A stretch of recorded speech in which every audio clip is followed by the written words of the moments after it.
2025년 7월 20일 성령 강림절 6번째 주일 예배를 하나님 앞에 올려드립니다. 자, 오늘 하나님께서 우리에게 주시는 말씀을 보겠습니다. 누가복음 8장 40절로 56절 말씀입니다. 자, 함께 합니다. 예수께서 돌아오심에 우리가 환영하니 이는 다 기다렸음이로라. 이에 배당장인 야이로라 하는 사람이 와서 예수의 발 아래에 엎드려 자기 집에 오시기를 간구하니 이는 자기에게 12살 된 외딸이 있어 죽어가니라. 예수께서 가실 때에 무리가 밀려들더라. 이에 12해를 혈루증으로 앓는 중에 아무에게도 고침을 받지 못하던 여자가 예수의 뒤로 와서 그의 목가에 손을 대니 혈루증이 즉시 그쳤더라. 예수께서 이르시되 내게 손을 댄 자가 누구냐 하시니 다 아니라 할 때에 베드로가 이르되 주여 무리가 밀려들어 미나이다. 예수께서 이르시되 내게 손을 댄 자가 있도다. 이는 내게서 능력이 나간 줄 알미로다 하시네. 여자가 스스로 숨기지 못할 줄 알고 떨며 나와 엎드려 그 손 댄 이유와 곧 나온 것을 모든 사람 앞에서 말하니 예수께서 이르시되 딸아 내 믿음이 너를 구원하였으니 평안히 가라 하시더라. 아직 말씀하실 때에 회당장의 집에서 사람이 와서 말하되 당신의 딸이 죽었나이다. 선생님을 더 괴롭게 하지 마소서 하거늘 예수께서 들으시고 이르시되 두려워하지 말고 믿기만 하라. 그리하면 딸이 구원을 얻으리라 하시고 그 집에 이르러 베드로와 요한과 야고보와 아이의 부모 외에는 함께 들어가기를 허락하지 아니하시니라. 모든 사람이 아이를 위하여 울며 통곡하매 예수께서 이르시되 울지 말라. 죽은 것이 아니라 잔다 하시니 그들이 그 죽은 것을 아는으로 비웃더라. 예수께서 아이의 손을 잡고 불러 이르시되 아이야 일어나라 하시니 그의 영이 돌아와 아이가 곧 일어나거늘 예수께서 먹을 것을 주라 명하시니 그 부모가 놀라는지라. 예수께서 경고하사 이 일을 아무에게도 말하지 말라 하시니라. 아멘. 하나님. 샬롬. 아멘. 평안하게 잘 지냈습니까? 알렉산더 대왕입니다. 이 사람은 젊은 나이에 세계를 정복한 사람이에요. 주전 331년 10월에 47,000명의 헬라 제국 군인과 20만 명의 페르시아 제국의 군인들이 가오가멜라라고 하는 평원에서 전투를 벌입니다. 그래서 제국의 운명과 세계의 패권이 달린 전투였다고 합니다. 근데 이때 알렉산더 대왕은 병력이 얼마 안 됐어요. 그러니까 페르시아는 20만 명, 알렉산더는 47,000명. 어떻게 이겨요? 이길 수가 없는 수준이죠. 그런데 알렉산더가 이겼어요. 그리고 계속 전진해가지고 인도 북부까지 정복했어요. 그런데 이 알렉산더 대왕이라고 하는 사람도 그렇게 빼앗은 땅에서 큰 권력을 누리고 살아야 되잖아요. 그런데 몇 살에 죽었느냐? 33살에 죽었어요. 그 많은 재산을 놔두고 이 알렉산더 대왕이 죽을 때 뭐라고 그랬냐면 내 관에 구멍을 하나 내라. 그리고 내 손을 밖으로 빼내라. 왜? 나 같은 대왕도 죽으면 빈손으로 간다는 걸 보여주라. 바울이 예수 믿는 사람들을 막 잡아 죽이러 다녔잖아요. 그런데 다메섹에 있는 그 길을 걸어가는데 예수님이 나타났어요. 그래서 바울이 물어봅니다. 당신은 누구십니까? 그러니까 예수님이 이렇게 대답하죠. 나는 네가 박해하는 예수라. 이렇게 대답합니다. 그리고 그 대답은 뭐냐? 예수님은 자신이 교회와 하나다라는 걸 강조하는 거예요. 그리고 바로 이 말이 바울이 자신의 남은 생애를 이끄는 비전이 된 것입니다. 그리고 바울은 예수님을 만난 이후에 성령이 이 바울을 보내는 모든 곳에 가서 자기가 그 다메섹에서 만난 예수님을 그리스도를 선포하러 다닙니다. 바울이 가지고 있던 비전은 뭐냐면 온전한 그리스도입니다. 머리와 몸, 신랑과 신부, 포도나무와 가지. 이 바울의 편지에서 계속해서 그리스도를 선포하고 비유하고 강조합니다. 골로새서 3장 10절로 11절. 새 사람을 입었으니 이는 자기를 창조하신 이의 형상을 따라 지식에까지 새롭게 하심을 입은 자니라. 거기에는 헬라인이나 유대인이나 할레파나 무할레파나 야만인이나 스구디아인이나 종이나 자유인이 차별이 있을 수 없나니 오직 그리스도는 만유시오 만유 안에 계시니라. 아멘. 한 새 사람 그랬죠? 한 새 사람. 그리고 또 뭐라고 하냐면 새 피조물이라고 합니다. 고린도후서 5장 16절로 17절. 그러므로 우리가 이제부터는 어떤 사람도 육신을 따라 알지 아니하노라.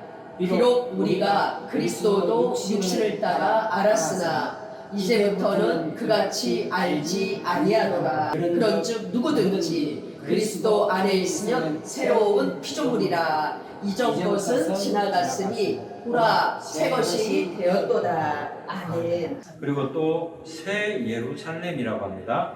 갈라디아서 4장 26절. 오직 위에 있는 예루살렘은 자유자니 곧 우리 어머니라. 아멘. 또 그리스도의 몸이라고 합니다. 고린도전서 12장 12절. 몸은 하나인데 많은 지체가 있고 몸의 지체가 많으나 한 몸과 같이 그리스도도 그러하니라. 아멘. 그리고 또 하나님의 건물이라고도 합니다. 고린도전서 3장 9절. 우리는 하나님의 동역자들이요 너희는 하나님의 밭이요 하나님의 집이니라. 그리고 또 하나님의 성전이라고 합니다. 고린도전서 3장 16절. 너희는 너희가 하나님의 성전인 것과 하나님의 성령이 너희 안에 계시는 것을 알지 못하느냐. 그리고 또 큰 비밀이라고 합니다. 에베소서 5장 32절. 이 비밀이 크도다. 나는 그리스도와 교회에 대하여 말하노라. 아멘. 비밀 두 개로 나눠져 있어요. 하나님의 비밀 그리고 그리스도의 비밀. 골로새서. 이 골로새인들에게 보낸 편지는 하나님의 비밀을 알려주는 편지죠. 그래서 나폴레옹 이 사람은 33살에 죽었다. 그러면 이 사람은 또 누굽니까? 아까는 알렉산더 있죠. 이 사람은 프랑스 사람이에요. 나폴레옹. 이 사람이 벌인 전투가 그 유명한 워털루 전투입니다. 여기서도 이제 싸워서 세계 패권을 다투는 건데 1815년 6월 18일 이날은 주일이었습니다. 주일날 영국군과 전쟁을 벌였는데 주일을 범한 거죠. 하나님이 기뻐할 리가 있습니까? 그래서 나폴레옹이 그렇게 자랑했던 포병이 엄청나게 자리를 잡고 포를 쏘려고 하는데 영국의 넬슨 제독이 이끄는 전함을 향해 이제 포를 쏘려고 하는데 갑자기 비가 폭포수처럼 쏟아져서 나폴레옹이 그렇게 자랑하던 포병이 진흙탕 속에서 꼼짝도 못하게 되었습니다. 결국 나폴레옹은 전쟁에 졌고 영국이 유럽의 패권을 치게 되었고 해가 지지 않는 나라의 시작이 된 겁니다. 나폴레옹은 권좌에서 떨어져서 세인트 헬레나 섬에 유배되어서 외롭게 죽어갔습니다. 그리고 또 한 사람이 있죠? 잘 알죠, 여러분? 전 세계를 전쟁의 비극으로 몰아넣었던 히틀러. 이 사람이 연합군이 노르망디 상륙 작전을 벌이려고 했던 그 날에 히틀러는 뭐 했을 것 같아요? 히틀러는 전혀 다른 곳에서 쳐들어올 줄 알고 그곳에 군사를 다 배치하고 낮잠 자고 있었대요. 낮잠. 왜냐하면 그 전날까지 여기에 폭풍우가 몰아쳐가지고 배가 못 들어올 줄 알았대요. 그런데 갑자기 이날에 1944년 6월 6일 갑자기 날씨가 맑아졌다가 연합군이 프랑스 노르망디 해변에 상륙합니다. 이날 영국의 처칠 수상, 연합군 사령관 아이젠하워 장군, 미국 대통령 루즈벨트 모두 하나님께 간절히 기도하고 있었대요. 결국 여기서 이겨가지고 우리나라가 독립으로 이어지게 된 겁니다. 제가 지금 말씀드리려고 하는 게 뭡니까? 위대하고 패권을 가졌던 대왕도, 정보왕도, 독재자도 결국은 별 수 없더라는 거예요. 인간은 유한하고 약하고 병들고 죽습니다. 그래서 우리에게는 구세주가 필요한 거예요. 우리가 자꾸 뭔가를 하려고 하면 안 됩니다. 내가 뭔가를 자꾸 하려고 하면 안 되는 거예요. 누가복음 10장 38절로 41절 그들이 길 갈 때에 예수께서 한 마을에 들어가심에 마르다라 이름하는 한 여자가 자기 집으로 영접하더라. 그에게 마리아라 하는 동생이 있어 주의 발치에 앉아 그의 말씀을 듣더니 마르다는 준비하는 일이 많아 마음이 분주한지라. 예수께 나아가 이르되 주여 내 동생이 나 혼자 일하게 둔 것을 생각하지 아니하시나이까. 그를 명하사 나를 도와주라 하소서. 주께서 대답하여 이르시되 마르다야 마르다야 내가 많은 일로 염려하고 근심하나 몇 가지만 받을지 혹은 한 가지만이라도 족하니라. 마리아는 이 좋은 편을 택하였으니 빼앗기지 아니하리라 하시니라. 아멘. 제가 이 마르다 얘기를 하는 것은 우리는 구세주가 필요한 사람들이 자꾸 마르다로 가려고 하는 거예요. 그래서 오늘날 교회는 마르다로 가득 차 있다. 예수님을 위해서 자꾸 내가 뭐를 하려고 하는 거예요. 예수님께서 원하시는 것은 뭐냐면 예수님 안에서 우리가 안식을 누리는 거예요. 그 안에서 우리가 안식하고 있다면 그가 인도하시는 대로 그를 섬기면 돼요. 섬길 시간, 안식할 시간 이런 거 따질 필요 없다는 거예요. 그래서 우리는 두 가지를 다 예수님 안에서 할 수 있습니다. 우리 에너지로 섬기는 게 아니고 우리 힘으로 섬기는 게 아니고 주님이 주시는 에너지로 섬기는 거예요. 이게 바로 그리스도를 위한 사랑 때문에 섬기는 거예요. 내가 예수를 얼마나 사랑하느냐 거기에 달려있는 거예요. 오늘 성경에 보면 안타까운 사연을 가진 두 사람이 나오죠. 한 사람은 해당자 야이로의 외동딸. 이 사람 죽을 병에 걸려 있어요. 죽을 병이 뭡니까? 고칠 수 있다는 거예요, 없다는 거예요? 고친다는 거예요. 죽을 병입니다. 죽어야 돼. 이제 언제 죽느냐 그게 문제지. 누가 와도 못 고친다는 거예요, 이거는. 그런데 이 사람의 아버지가 해당장이 많이 배웠어요. 돈도 많아요. 그런데 딸 병을 못 고치는 거예요. 아무리 많은 돈을 들고 있어도 못 고치는 거예요. 죽을 병에 걸렸다. 우리는 그리스도와 함께 우리는 죽어야 되잖아. 죽을 병에 걸린 게 아니고 죽어버려야 돼요. 그래서 이 그리스도인들은 항상 죽음을 몸에 지니고 있는데 그 죽음이 뭐냐? 예수의 죽음이라는 그 예수의 죽으심을 몸에 지니고 있어야 돼. 논리적으로 보면 주님께서 우리 안에 있고 여러분은 주님 안에 있다는 걸 뜻하는 건데 여러분이 주님 인생의 일부분이라는 거예요. 그리고 여러분의 인생은 주님께서 죽으시고 묻히셨던 달리셨던 갈보리로 여러분의 인생이 거슬러 올라가는 거예요. 로마서 6장 8절 시작. 만일 우리가 그리스도와 함께 죽었으면 또한 그와 함께 살 줄을 믿노니. 그렇죠. 아멘. 죽었다는 말은 다시 산다는 얘기예요. 아멘. 옛날에 나는 죽어버리고 이제 새롭게 산다는 거죠. 이 말씀에 비춰볼 때 여러분이 죽은 시체를 날마다 짊어지고 돌아다니는 거예요. 옛날에 죽었던 나를 옛날에 나는 죽었어요. 그 시체를 맨날 짊어지고 돌아다니는 거예요. 그래서 사도 바울은 갈라디아서 2장 20절에서 내가 그리스도와 함께 십자가에 못 박혔나니 그런즉 이제는 내가 사는 것이 아니요 오직 내 안에 그리스도께서 사시는 것이라. 이제 내가 육체 가운데 사는 것은 나를 사랑하사 나를 위하여 자기 자신을 보내신 하나님의 아들을 믿는 믿음 안에서 사는 것이라. 아멘. 여러분이 주님의 무엇인가 거기에 참여한다면 그것은 주님의 부활에도 참여하는 고린도후서 4장 10절. 우리가 항상 예수의 죽음을 몸에 짊어짐은 예수의 생명이 또한 우리 몸에 나타나게 하려 함이라. 아멘. 예수의 죽음을 몸에 짊어지고 있다고 그러죠. 이게 바로 교리적으로 그리스도 안에서 가지고 있는 나의 위치를 얘기하는 거예요. 야이로의 외동딸이 고칠 수 없는 병에 걸렸는데 야이로의 딸이 몇 살 정도 됐을 것 같아요? 눈에 넣어도 안 아플 나이. 12살. 할렐루야. 초등학교 5학년 6학년 정도 눈에 넣어도 안 아플 나이. 더군다나 하나밖에 없는 딸이에요. 그런데 죽어가고 있습니다. 누구도 못 고쳐요. 그래서 그 소녀의 아버지가 예수님한테 간절하게 요청합니다. 예수님의 발 앞에 와서 죽게 된 제 딸을 고쳐주세요. 이렇게 간절하게 얘기합니다. 그런데 예수님이 회당장의 집을 향하여 가는데 뭘 보고 갔느냐? 회당장의 믿음을 보고 간절함을 보고 갔다 그랬어요. 이 2000년 전에 이스라엘에 보면 참 병든 사람이 많이 있었던 것 같습니다. 예수님 주위에도 많았던 것 같아요. 그리스도인들은 여러분 이미 죽은 사람들이죠. 그러니까 매일 죽을 필요가 없습니다. 우리는 이미 죽었는데 매일 죽어야 한다 그러죠.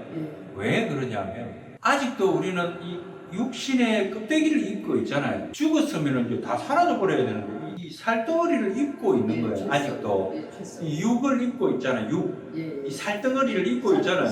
이미 우리는 다 죽었는데 사람이 죽으면 어떻게 됩니까? 다 사라져 버리잖아요. 근데 우리는 죽었는데 아직도 껍데기를 입고 있어요. 껍데기. 그러니까 이 껍데기는 뭐냐? 구속을 기다리고 있는 육신 안에 지금 우리가 갇혀 있는 거예요. 이게 뭡니까? 이 육신이라는 게 뭐냐? 죄를 얘기하는 거예요. 우리는 아직도 이 죄 가운데 있다 이 얘기입니다. 육신은 죄밖에 지을 게 없어요. 이 사람의 몸이라는 게 하는 행동이 전부 죄야, 죄. 죄밖에 없어. 우리 그리스도인들은 이 죄, 이 육신을 시시각각 매일매일 1시간 1초 1분 막 매일 벗어야 돼. 계속 벗어내야 돼. 그래서 매일 죽으라 이렇게 말하는 거예요. 이 죽음이 그리스도인들에게 실천적인 의미에서 죽음이라는 겁니다. 누가복음 9장 23절에 보면 주님이 너희들이 죽으려면 어떻게 해야 되는지를 가르쳐주고 있어요. 또 무리에게 이르시되 아무든지 나를 따라오려거든 자기를 부인하고 날마다 제 십자가를 지고 나를 따를 것이니라. 아멘. 그래서 바울이 이 말씀을 듣고 나는 매일 죽노라 이렇게 말을 한 거예요. 회당장의 딸이 12살이에요. 외동딸이에요. 죽어가고 있어요. 그런데 예수님이 회당장의 집을 향하여 가는데 수많은 사람들이 따라갑니다. 누가복음 8장 42절. 이는 자기에게 12살 된 외딸이 있어 죽어가미로라. 예수께서 가실 때에 무리가 밀려들더라. 아멘. 많은 사람들이 따라가니까 그 중에 따라가는 사람들은 멀쩡한 사람이에요? 아픈 사람들이에요? 예수님이 병 고치러 가고 있잖아요. 그러면 그 따라가는 사람들은 병이 있는 사람들일까요? 없는 사람들일까요? 있는 사람. 할렐루야. 멀쩡한 사람이고 뭐하러 갑니까? 이 예수라는 분이 병을 고쳐준다고 하니까 병이 있는 사람들은 다 몰려들어갑니다. 그런데 그 중에 한 여자가 따라갑니다. 한 여자가 따라가는데 이 여인의 병이 뭐냐면 자꾸 피가 나와. 그래서 그 피가 왜 나오는지도 모르고 치료할 방법도 없어요. 이 여자가 좀 부자였던 것 같아요. 그래서 그 혈루증을 한번 고쳐보려고 재산을 다 써버렸다고 합니다. 그 당시에 의사들, 많은 의원을 병을 잘 보고 잘 고친다는 의원을 찾아갑니다. 의사가 얘기합니다. 그 당시에 의사예요. 그 당시에 의사가 이렇게 얘기하는 거예요. 예를 들어서 제가 말씀을 드릴게요. 박 집사님네 집에 가가지고 문어를 한 마리 드세요. 가가지고 집에서 푹 끓여가지고 그거를 먹지 말고 불로 태워 재를 이렇게 담아가지고 그걸 보고 하루에 3번씩 기도하세요. 그러면 낫습니다. 이런 식이에요. 그때는 의사가 이런 식으로 치료 방법을 가르쳐 주는 거예요. 그게 그때 2000년 전에 의사라는 거예요. 그러면 그렇게 하는 의사한테 돈을 줘야 돼요? 말아야 돼요? 줘야지. 주는 거예요. 조금 줄까요? 어마어마하게 줘야 돼. 그러니까 자기 목숨하고 달린 일이니까 돈이 아깝겠어요? 돈 다 털어주는 거야. 왜? 문어를 삶아서 그걸 태운 죄를 보고 하루에 3번씩 기도하면 낫는다고 하니까. 집사님, 옛날에 그런 사람이 있었어요? 없었어요? 있었지. 나한테 뭐 병이 걸렸어. 그러면은 동네에서 조금 뭐 좀 안다고 하는 사람한테 가가지고 아이고 내가 병이 걸렸는데 어쩜 그러면은 정지에서 젤을 하나 살짝 퍼가지고 그거를 갖다가 간장에 살 이게 해가지고 그 정지 장독대 위에다 올려놓고 오후 3시마다 가서 비나이다 하고 절하이소. 그러면 좀 나십니다. 옛날에 그런 게 많았어. 이게 옛날에 의사들 그럼 그 사람이 만약에 그래가 병이 나았어. 그럼 어찌 됩니까? 그 사람 어찌 되는 거예요? 방석이 앉는 거예요. 다 찾아가는 거야, 다.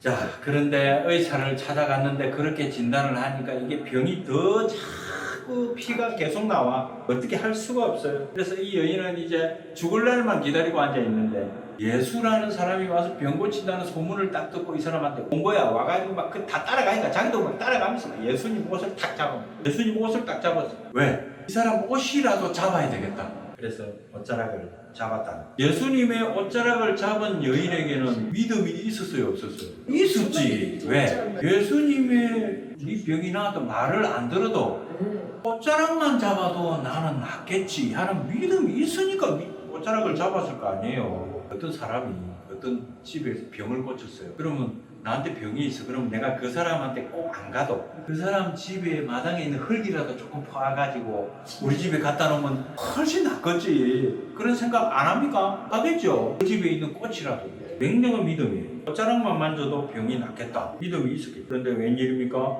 정말로 예수님한테서 능력이 나간 거예요. 그래서 이 피가 흐르는 병이 나았어요. 많은 사람들이 의원들이 다 이렇게 하고 저렇게 하고 다 했는데 못 고쳤는데 여러분 몸에 상처 이렇게 생기면 자꾸 끓고 자꾸 만지면 어떻게 됩니까? 더 커지잖아요. 이게 세상 의사들이 하는 일이라고. 이게 세상 사람들이 하는 일이라고. 그런데 예수님은 그 상처를 근본적으로 고쳐주십니다. 우리의 많은 상처를 싸매주십니다. 잠잠하게 합니다. 사람은 자꾸 그 사람의 약점을 덜쳐내고 그 사람이 못난 것을 자꾸 덜쳐내고 그 사람의 허물을 자꾸 덜쳐내고 그 사람이 잘못한 게 있으면 자꾸 더 크게 만들어가지고 소문을 내고 어떻게든 저 사람을 죽이려고 그러고 그게 사람이죠? 그게 세상 사람이에요. 그런데 예수님은 자꾸 그 잘못을 감싸주고 포장해주고 고쳐주시는 분. 그래서 예수님하고 세상의 의사는 전혀 다릅니다. 이 여인이 갈등이 없었을까요? 예수님이 옷자락에 손 대기 전에 갈등이 없었을까요? 야, 정말로 이 예수님 옷자락 잡으면 정말로 내가 나을까? 이거 하면 싫어하지 않을까? 이런 생각 안 하겠어요? 그런데 이런 두려운 생각 다 떨쳐버리고 믿음으로 결단하고 하나님께 예수님께 나아가서 딱 잡았어요. 진짜 믿음이 생긴 거예요. 예수님의 옷자락만 만져도 내 병이 낫는다. 믿음이 생긴 거예요. 야고보서 1장 6절로 8절. 오직 믿음으로 구하고 조금도 의심하지 말라. 의심하는 자는 마치 바람에 밀려 요동하는 바다 물결 같으니 이런 사람은 무엇이든지 죽게 얻기를 생각하지 말라. 두 마음을 품어 모든 일에 정함이 없는 자로다. 아멘. 예수님의 옷을 딱 잡았어요. 진짜 믿음으로 잡았어요. 그랬더니 혈루병이 고쳐졌어요. 재발하지도 않아요. 이제 문제가 없어요. 완전히 나았어요. 이런 믿음으로 여러분의 병이 낫기를 예수님의 이름으로 축원합니다. 인간이 의사가 고칠 수 없는 병도 예수님은 고친다는 거예요. 아멘. 그렇게 회당장 야이로의 집으로 예수님이 찾아갑니다. 근데 회당장 야이로의 집에 간 길인데 야이로의 집에서 사람들이 옵니다. 와가지고 뭐라 그러냐면 예수님 딸이 죽었어요. 딸이 죽어버렸대. 하고 있는데 안타까운 일이죠. 슬픈 일이죠. 근데 정말 중요한 게 있습니다. 예수님이 해주신 말씀이 지금 우리에게 너무나 필요한 말씀이죠. 누가복음 8장 50절. 예수께서 들으시고 이르시되 두려워하지 말고 믿기만 하라. 그리하면 딸이 구원을 얻으리라 하시고. 아멘. 아멘. 찾아가지 못한 지를 모르던 하나님 막 이래주라고 찾아가지 않아요. 아멘. 아멘. 여기 왔잖아요. 여러분 두려워하지 않는 것이 얼마나 중요한 게 몰라요. 두려움은 믿음을 깔아먹어요. 그래서 우리가 든든히 설 수 있는 기반을 무너뜨립니다. 두려워하지 말라 믿기만 하라. 그러면 딸이 구원을 얻으리라. 두려워하지 말라는 겁니다. 사람들은 어떤 문제가 생기면 자꾸 두려워합니다. 두려워하면 어떻게 되는지 알 수 있는 본문이 있죠. 주님이 계시는데도 죽음이 두려운 거예요. 주님이 계시면 죽음도 뛰어넘을 수 있습니다. 아멘. 여러분 누가복음 8장 52절로 53절에 한번 보세요. 모든 사람이 아이를 위하여 울며 통곡하되 예수께서 이르시되 울지 말라. 죽은 것이 아니라 잔다 하시니 그들이 그 죽은 것을 아는 고로 비웃더라. 아멘. 두려워하면 믿음이 사라지고 판단도 제대로 못하고 믿음의 역사가 사라지게 되기 때문에 두려워하지 말라라고 명령을 하는 거예요. 루마니아라고 하는 나라의 공산주의 체제 밑에서 박해를 받던 차드 범브란트라고 하는 목사님이 있었어요. 이분이 옥에 갇혀서 성경을 참 많이 읽었다고 합니다. 그런데 두려워하지 말라는 말씀이 이 성경에 얼마나 많이 있는지 몰라요. 그래서 도대체 몇 번이나 있는 걸 세어봤대요. 그랬더니 365번이 기록되어 있더래요. 무슨 말입니까? 1년 365일이죠? 하루에 한 번씩 두려워하지 말라는 말을 책이란. 하나님은 매일 우리 보고 두려워하지 말라고 합니다. 2차 세계대전 당시에 전쟁으로 죽은 청년의 수가 30만 명이에요. 아들과 남편을 전쟁터에 보내고 염려와 불안과 근심으로 심장병으로 죽은 미국 시민들이 100만 명이라고 해요. 그러니까 아들과 남편을 전쟁터에 보내고 불안과 염려와 공포로 죽은 부인의 수가 100만 명이라는 거예요. 총알로 사람을 죽인 것보다 불안하고 공포 때문에 죽은 사람의 수가 훨씬 많았다는 거예요. 사람이 왜 죽는 줄 알아요? 죽으면 어떻게 될지 모르니까 불안해서 그래. 불안해서 두려워가지고 안 죽어도 되를 하에 죽어요. 내가 죽어도 하나님 품에 안긴다고 생각하면 죽던 사람도 안 죽어요. 죽으려고 누워있던 사람도 벌떡 일어나. 하나님 그런 사람 안 데리고 갑니다. 죽으면 어떻게 될까? 지옥 갈까? 천국 갈까? 아이고 살면서 좀 좋은 일 하고 살긴데 막 염려하고 걱정하고 막 그런 사람은 죽어도 복 못 받아요. 사람은 죽어서 복을 받아야 돼. 사람들이 걱정하고 불안해하는 것 중에 40%는 이미 과거에 다 지나간 거래요. 그리고 50%는 아직 오지도 않은 미래이고 한 10% 정도만 현재 일이래요.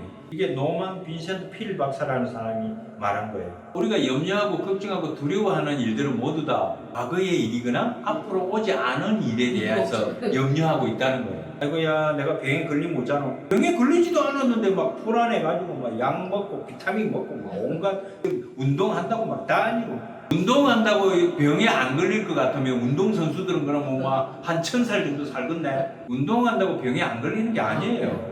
마음에 예수님이 있고 내 마음에 안식이 있으면 병에 걸리고 싶어도 안 걸려요. 설사 그런 사람이 병에 걸렸다 손 치더라도 그 사람의 마음에 안식이 있기 때문에 병이 아니에요. 차원이 다른 거라니까. 생각을 전혀 다른 식으로 하면 돼요. 미국 워싱턴에 가면 링컨이 애용하던 성경이 보관되어 있다고 하는데 그 성경 속에 보면 손때에 이겨져 눌린 자국이 있다고 합니다. 그러니까 그게 무슨 얘기냐면 성경을 보다가 자꾸 거기만 이렇게 손으로 눌렀다는 거 아니에요. 그게 어떤 구절이냐고 찾아보니까 여기래요. 내가 여호와께 간구하매 내게 응답하시고 내 모든 두려움에서 나를 건지셨도다. 아멘. 여기에 손자국이 그렇게 있더래요. 1편 34편 4절. 링컨은 남북전쟁, 그 평생에 걸친 그 어려움 속에서 하나님은 반드시 대답을 하신다는 확신이 있었다고 합니다. 링컨의 또 다른 예임이 아브라함이죠. 아브라함 링컨이죠. 이 아브라함 대통령은 하나님께서 그 모든 두려움에서 건져주신다는 소망을 갖고 살았음을 이 눌린 자국으로 시편 34편 4절로 풀이해서 그 시편을 읽었다. 주님은 믿음 있는 사람들을 곁에 두십니다. 여러분 곁에 믿음 있는 사람이 믿음의 말을 해줄 때 믿음의 생활을 잘할 수 있는 거예요. 여러분 곁에 믿음의 말을 해주는 사람이 없고 맨날 와가지고 교회 가지 마라. 예수 믿지 마라. 그럼 말라가노? 뭐하러 올라가노? 이런 사람만 옆에 있으면 내가 교회 가고 싶겠어요. 그래서 전폭적인 아까 그 혈루증 여인처럼 옷자락을 잡는 그 믿음이 있기를 하나님이 원하신다는 거예요. 히브리서 11장 6절. 믿음이 역시는 하나님을 기쁘시게 하지 못하나니 하나님께 나아가는 자는 반드시 그가 계신 것과 또한 그가 자기를 찾는 자들에게 상 주시는 이심을 믿어야 할지니라. 아멘. 하나님을 인생의 주인으로 삼는 사람, 하나님이 내 아버지가 되는 사람은 어떤 상황에서도 두려워할 일이 없다는 거예요. 이사야 41장 10절. 두려워하지 말라. 내가 너와 함께하리라. 놀라지 말라. 나는 내 하나님이 됨이라. 내가 너를 굳세게 하리라. 참으로 너를 도와주리라. 참으로 나의 의로운 오른손으로 너를 붙들리라. 여러분 문제가 생기면 생각지 못한 병에 걸리면 어려움이 닥치면 두려워하지 말고 예수님께 집중하는 거예요. 집중하는 거예요. 예수님께 집중하는 거예요. 마가복음 5장 36절에 보면 이런 말씀이 나와요. 예수께서 그 하는 말을 곁에서 들으시고 해당장에게 이르시되 두려워하지 말고 믿기만 하라 하시고. 아멘. 오늘 성경에 보면 12의 혈루증 여인도 해당장 야이로도 그렇게 했죠. 그래서 아무도 고치지 못한 병을 가지고 죽을 병에서 살아났다는 우리 마지막으로 8장 50절 읽고 말씀을 마칩니다. 예수께서 들으시고 이르시되 두려워하지 말고 믿기만 하라. 그리하면 딸이 구원을 얻으리라 하시고. 아멘. 구원은 우리가 마땅히 받아야 할 형벌에서 풀려나는 것이 아니에요. 진짜 구원은 뭐냐면 우리 자신으로부터 구원받는 게 진짜 구원이에요. 우리 자신. 율법과 은혜의 문제는 결국 한 가지 선택입니다. 하나님이 정하신 그리스도의 삶의 목표, 삶의 참된 목표를 붙잡을 것인가? 아니면 사람들이 만든 그리스도인이라도 삶을 성공하기 위해서 그 기준을 붙잡을 것인가? 우리의 목적이 사람을 기쁘게 하는 것인가? 하나님을 기쁘게 하는 것인가? 어느 쪽을 선택할 것입니까? 선택하라는 거예요. 집중하라는 거예요. 기도하겠습니다. 죄악의 험한 길에서 서성일 때마다 구해주시기를 반복하시는 하나님 아버지, 길을 잃고 헤매면서 벌고 추해진 죄인에게 거룩한 날 교회에 나와 예수 그리스도께 감사와 찬양의 예배를 드릴 기회 주심을 감사드립니다. 경제적인 어려움의 찬바람 속에서도 주의 백성들을 소망과 자비의 은혜 가운데 보호해 주옵소서. 주님께서 채찍에 맞는 고통을 겪으신 것은 저희가 저지른 죄 때문임을 고백합니다. 다시 죄를 범하는 것은 주님을 십자가에 다시 못 박는 것인 줄 알게 하옵소서. 성령님과 함께 성도다운 삶과 신앙생활을 하게 하시는 하나님 아버지, 이 교회가 하나님의 백성들로 가득 차게 하시고 평안하며 든든히 서가는 교회, 주를 경외하며 성령의 위로가 있는 교회가 되게 하여 주옵소서. 영적으로 바로 서지 못한 성도들은 하나님이 붙드셔서 하루하루의 삶 안에서 하나님을 느끼며 살 수 있게 하옵소서. 다음 한 주간에도 오늘 주시는 말씀을 따라서 믿음을 지키며 세상 사람과 구별된 성결한 삶을 살아가게 하옵소서. 예수님의 이름으로 기도드립니다. 아멘. 아멘. 감사합니다.